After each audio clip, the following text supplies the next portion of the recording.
thinking about visiting Panama in 2025, then here are some things you need to know. Oh, baby, just do it for you. I recently traveled to Panama from November 30th to December 5th of last year. Alright, and here are a couple things you should know. So first, you'll need a couple apps you'll need. You'll need the Uber app to get you around. Secondly, you'll need a translator app. As you know, they speak Spanish, so Spanish is their main language there. So if you're not familiar with the language, then you would need to get the app. As you know, they use Copa Airlines. The flights from Jamaica to Panama is through Copa Airlines. I do not know about another airline. Alright, so if you do need the app for Copa, you can have that as well. Thirdly, or fourth, so two things is either you plan to buy a SIM when you reach. I'm not sure what's the cost of that, or you can download the app, which gives you can purchase a SIM there, a eSIM. So the name of that app is Airlo. I'll put it on the screen for you. So with that, I think you can purchase 7 days for like, I don't remember, but I'll place it on the screen for you. So it's cheaper than when you plan to buy at the airport or at the mall. Within the app, you can see plans for 7 days, which gives you 1 gigabyte for $9.50, $15 for 15 days. If you plan on spending a month, that is only $20 US, and it does go straight up to $45. So when you reach when you reach Panama, basically, well,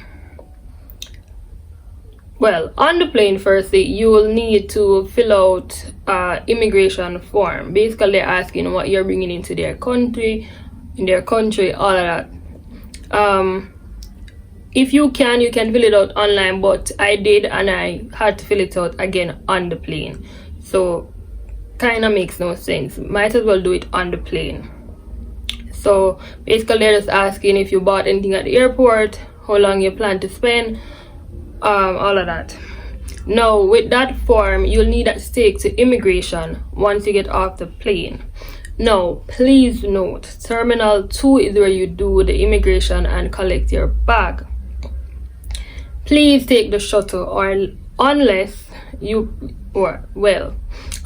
plan to walk for maybe 10 to 15 minutes, because I heard that it's really far, and I took the shuttle and the bus did take some time to get to Terminal 2.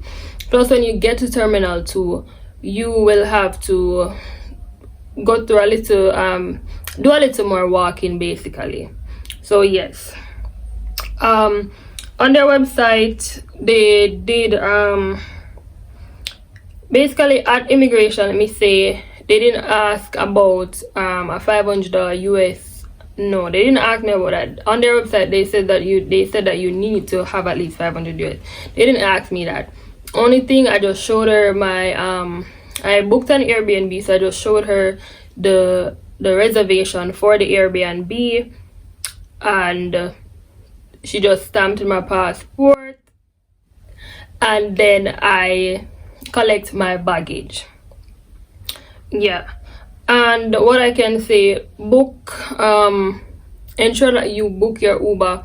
If you plan to get a taxi at the airport, then you're gonna pay more, because they're just trying to rip off tourists at this point.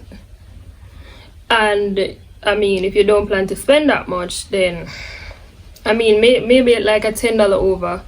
Yeah, and I heard that you should not take the yellow taxis because those are a little more expensive. I took only Uber, or mainly Uber, only Uber basically, and most rides were like $2,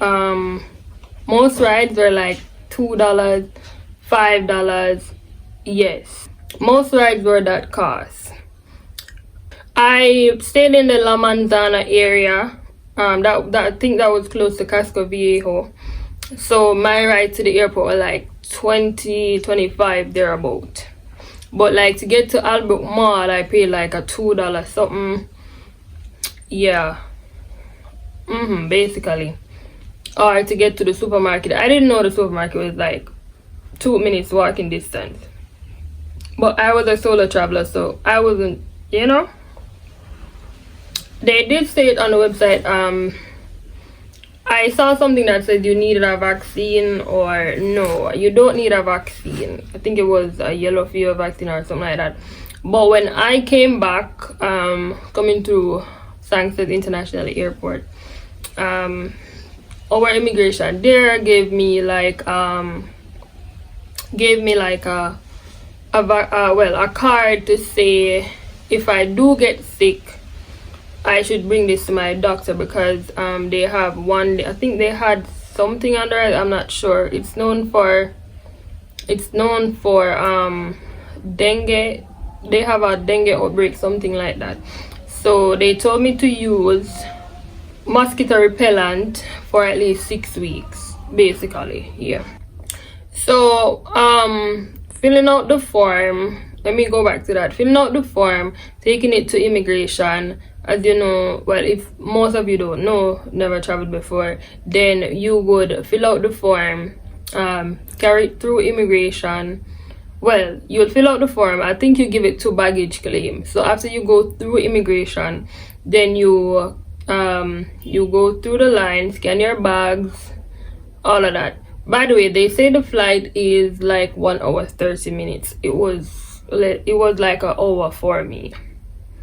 Yeah, both flights, going and coming, it was like an hour for me. So yeah, and please ensure that you know where you are going, because I think well, COPA does go to other countries as well. So they're gonna ask you if you're going to Panama. It's gonna be one long line for check-in in our airports in Jamaica. So ensure you know where you're going, because they had to, you know, stamp your suitcase, ask you where you're going. Ensure that you tell them Panama, not Colombia, not Peru, not all. Yes, unless you're going there. But that's basically it. In terms of buying food, the supermarkets, it's pretty much cheap compared to prices that I paid on Amazon, or prices I would pay in Jamaica. Supermarket is relatively cheap, so, you know, I'd say, I mean, you need to book in advance. For any flight, you would need to book in advance. It's like the furthest away you book your tickets, the prices would be cheap. Yes. So I wouldn't tell you book like a week before. That's what I did, but you know, I know I wanted to go, so I had to pay the price for it. Yes, so please book in advance. Okay, so that's basically it. Anything else you need to know, please leave a comment. Remember to like, subscribe, and share. Okay, Love me, your love. I'm trying to show you up.